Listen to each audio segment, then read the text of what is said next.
Hi everyone, it's Chenzo from Reality Art Pod. I'm here to talk about the challenge USA Season 2, Episode 12, Revenge Amongst the Ruins. This episode title was not very patriotic. What happened to the patriotic titles? Why didn't we title that other episode Everybody Hates Chris? Anyways, before I dive in, if you like my channel, don't forget to subscribe. I'm really trying to hit 100 subscribers soon and I'm a new channel, so I could really appreciate the support. So let's dive into it. Last week, Chris eliminated Tyler. Chris comes back again. Someone, I think Bananas, calls him Lil Cockroach. What a nickname. Michelle tells the Survivor girls that she made a decision to vote for Chris and against them. Chanel calls Michelle a liar. Michelle says that's baloney. The Survivor girls are turning against Michelle and disowning her. Tori comes to join them for a chat and pretty much confronts the girls for voting for her. They apologize and Desi gets emotional and cries. The guys celebrate being the top 5 guys and Josh making it further in this season than he's ever made it in the challenge. He talks about his family and how important it is for him to win. I'm not the biggest Josh fan, but this was a good Josh episode. The guys decide they want it to be a girls' day to keep them all around longer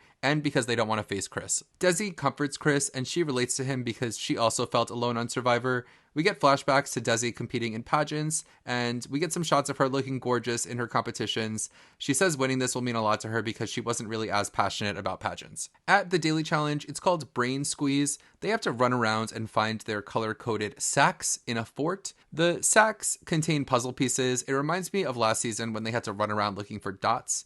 Challenges like this are chaotic. All I can say is that they're running around the fort. Banana has this entire place mapped out in his head. He's also ordained that there are 7 pieces to collect. Fessy says that he has really good endurance, and then he throws up. Michaela discovers a section of the fort that nobody else found, so she knows that there are 8 pieces, not 7. Michaela sees Bananas and tells him that there are 7 pieces, so she obviously lied to him and she says that he's the victim of her scam. So the survivors at this point have an information advantage over the vets. When they're putting together the puzzle, most of the survivors have 8 pieces and most of the vets have 7 and can't figure out how to finish their puzzles. Desi and Chris end up winning and representing the Survivor players. In my opinion, now would be a good time to turn the tables on the vets. Michaela wants to make it a girls' day, and Michelle says Michaela coming for her is rude and uncalled for, so they start escalating. This pretty much turns into an all-out argument between Michaela and Michelle with a lot of people watching. Michelle says, I'm a mess and not a villain, and Michaela says, you are a mess, but who said you are a villain? Michaela is kind of roasting Michelle, and Michelle is just extremely emotional in this moment. Michelle tells us that she wants to win and feels like she deserves it. She says that Michaela isn't owning up to her part and tells Michaela to shut the fuck up. In the deliberation, they whittle it down to Michelle and Tori for the girls and end up settling on nominating Michelle. They also nominate Josh as well because he hasn't been winning challenges. Michelle breaks down when she sees the nominations and feels like this is her karma for the last vote. Cassidy randomly flashes back to being a competition beast on Survivor, and based on this editing, I get the sense that she might be getting hopped tonight. Michelle tells Josh that her best strategy would be to vote for a guy, so she asks him who he'd prefer to go against and she'll vote for him. Fessy and Corey console Josh, who's upset. Josh feels like he's getting pretty dragged through the game and he wants to do something to earn his place in the final. They get to voting. It seems like a lot of people are voting for Cassidy. Chanel spots a banana peel on the ground and she mocks slipping on it with an added sound effect.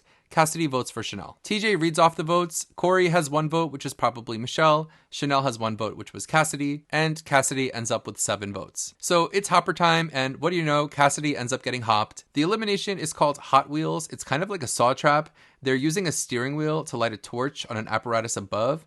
The advantage would go to Cassidy. I feel like she has better upper body strength than Michelle. I like this elimination. It really is just an endurance competition. They each have 6 fuses that they have to light. Cassidy gets the first fuse, which sets her up to a great advantage. Michelle ties it up with 1. Cassidy is using her leg to play defense, so she's kind of just wrapping her whole body around the wheel. I thought this was a great strategy. Just let your opponent tire themselves out trying to move you. And she does just that. Once Michelle starts getting tired, Cassidy starts absolutely bodying this steering wheel. Cassidy ends up getting her fuses and beating Michelle 6-1, and we have to say goodbye to Michelle, unfortunately. Michelle is one of my favorite Survivor winners of all time. For the most part, I just like her personality. I think she's a great confessionalist. I don't think this was her season to win. She was awkwardly kind of put in the middle by being both a Survivor girl and a vet. We saw that being really hard for her, and ultimately I think she made the right decision for siding with the vets. Mostly for her long-term prospects. Like, if you plan to be on the challenge for a while, why not be in good graces with Johnny Bananas, Corey, Tori. So as an investment into her future, I think that Michelle did the right things this season. Plus, she's going to be right back on the main challenge show anyways. So sorry to see you go, Michelle. Hate to see you go, but love to watch you win in the future. So that's all I have to say about this season. I'm excited that this season's coming to an end and that the main challenge is coming back soon. I'm going to be covering the main season of the challenge, so if you like these videos, don't forget to subscribe. I'm exhausted because I had to make my Big Brother update and this video in the same night, and I have a flight in 5 hours to Disney. So wish me luck on my flight and on my trip. I'll be back next week to talk more about reality shows. Bye!